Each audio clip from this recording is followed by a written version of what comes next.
So yun guys, ayan, magandang hapon. So ayun, ito nga tayo ulit sa bukid ngayon guys. So ang plano ko ngayon guys ay magtatabas ng ibon, no?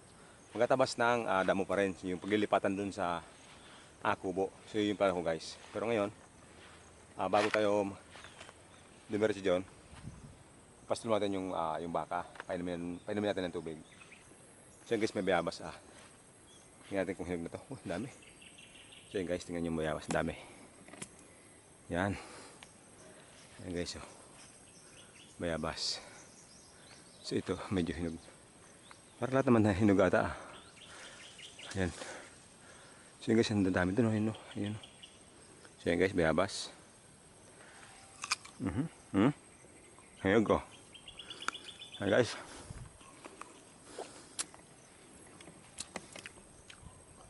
Guys, ang daming hinog.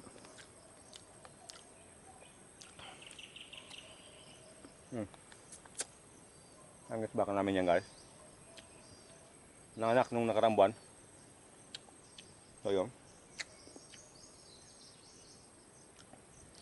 So yun guys, mamaya balikan natin yung bayabas. Magpasal muna tayo tapos balik tayo dun sa ano. Meron pa. Ito, hinog. So guys, tirahan. Hinog. So yun guys, yun. Ipasal ko mo itong baka tapos painumin. Guys, hinog guys. Ito guys, para dun sa ibon namin yung kuro-kuro.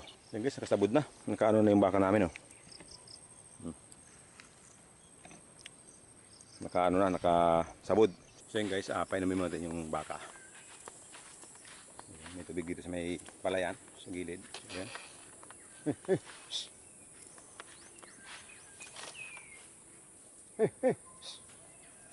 Ayan guys, inom na.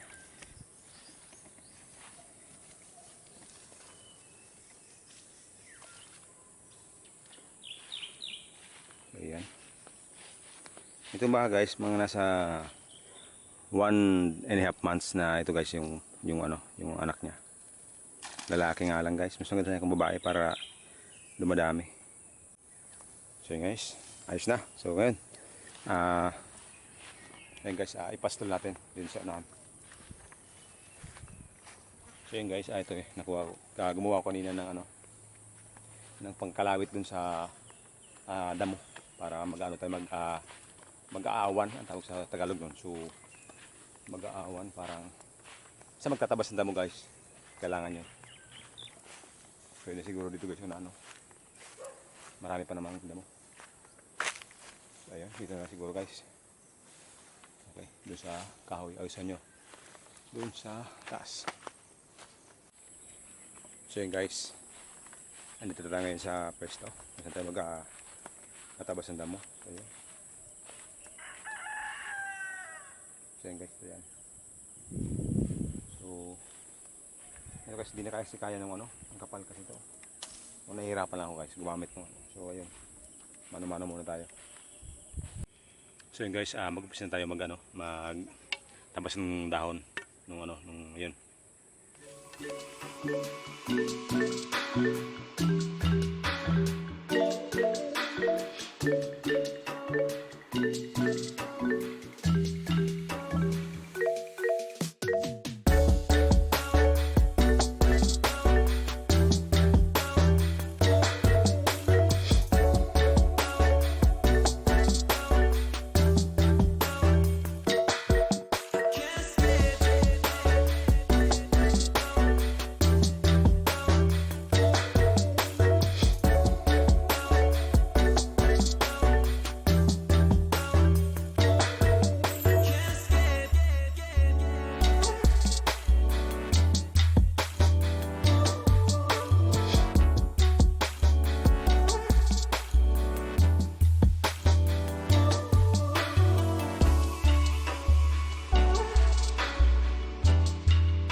So yun guys, almost matatapos natin yung ano yung alisin ng damo. So ngayon, bukas naman kasi gabi na guys.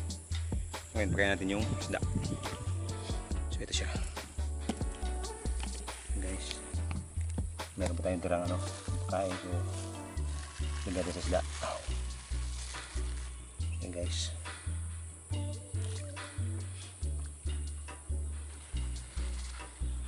Durog-durog na yung iba guys, oh. Kabila. So yan guys, ayun, oh. Nagsilabasa na. Kaya lang malabo guys kasi gawa ng umulan. Doon din, ayun, oh.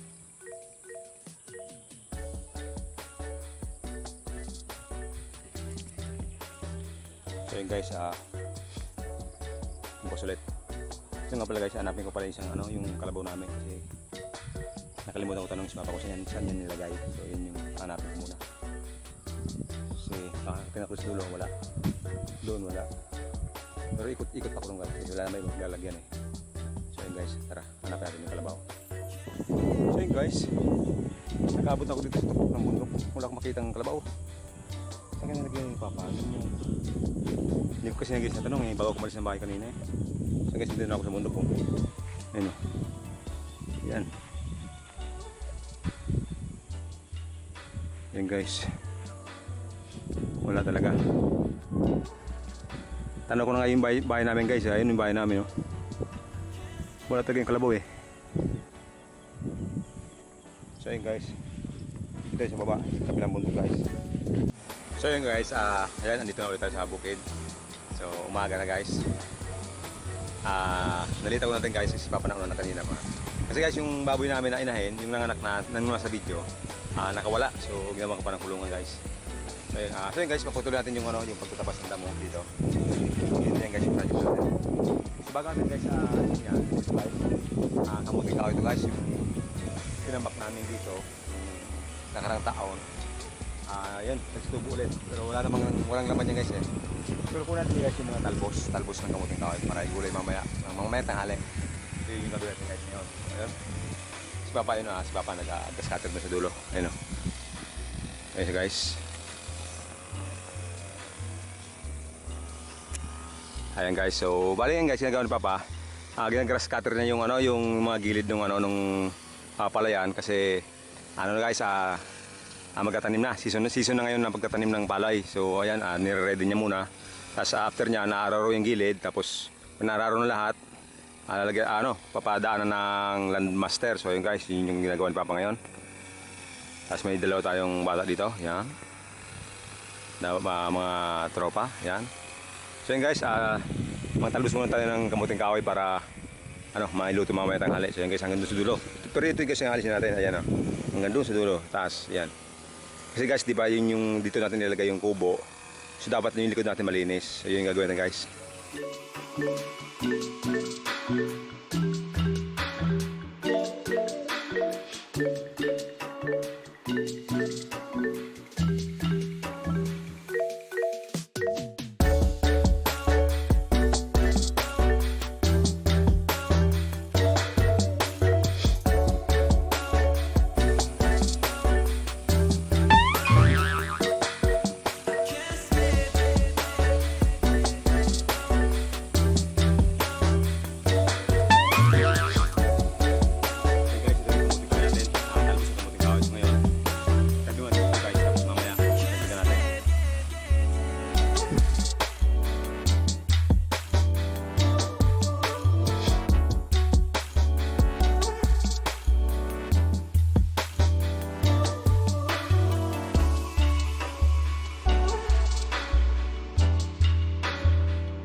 So yun guys.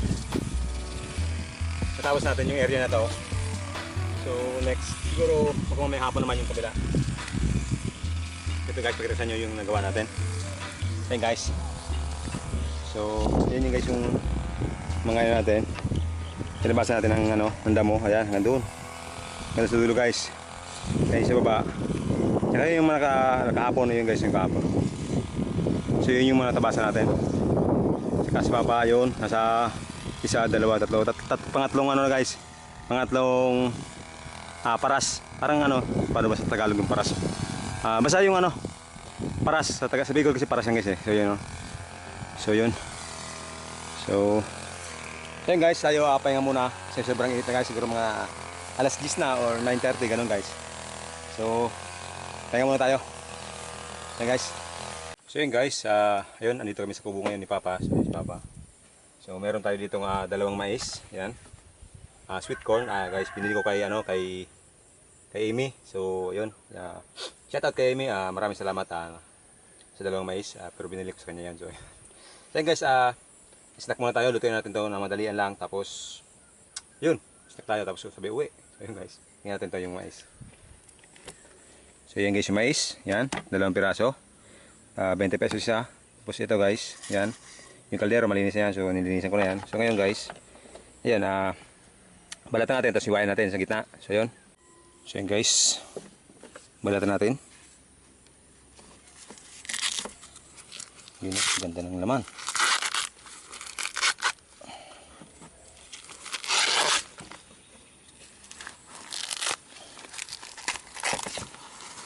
Yan, medyo maskip lang tayo dito.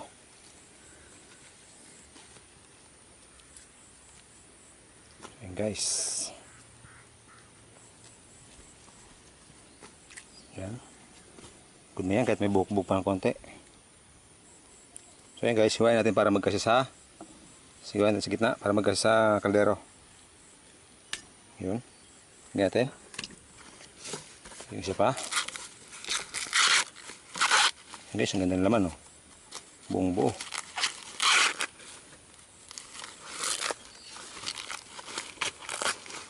Ano para pulang araw ka. Ganyan, no? Sulahi lang kan mais. Naligo niya, kabasan siya nagtanong kayo pa? Lahi kan mais. So yan guys, ang ganda ng laman, no? So yan natin sa gitna para magkasya ulit. So yun. Taran. So yan na. Ganyan guys. Yan, kasyang-kasya. So may tubig na siya guys. Siguro kulang ng konti pero bahala na. So yun, takpan natin. Tapos halang natin sa apoy. So yan guys, may natin ditong apoy. Yan. Halang natin. Yan. Tapos guys, mamaya-maya, luto na yan. Siguro mga kalating oras. So yan guys, tingnan natin kung luto na. Kasi naamoy ko para luto na eh. So yan guys, wala na sabaw. So good na yan guys, luto na yan. So ayun, tara, kain tayo. So yan guys, luto na siya guys. Kaya lang medyo mainit pa. So mamaya-maya, yun, nag-moist ng konti yung camera natin. Yan, wala na. So yan guys, antayin natin mag-lumig ng konti. Kasi mainit pa guys. Yan o. So yun, mamaya-mamaya.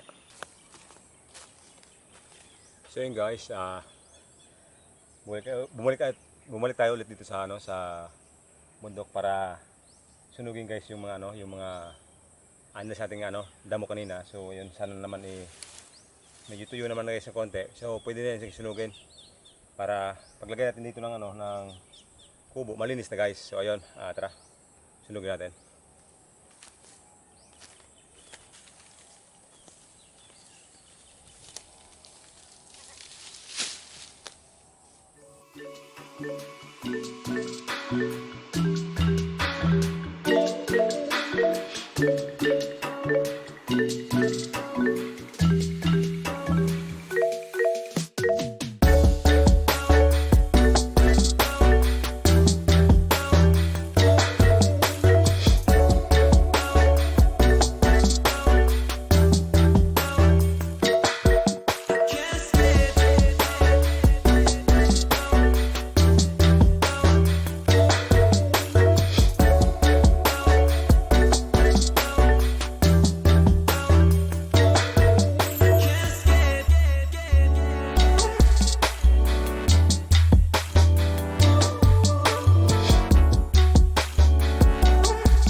So yun guys, tara, simulan natin itong tabasin.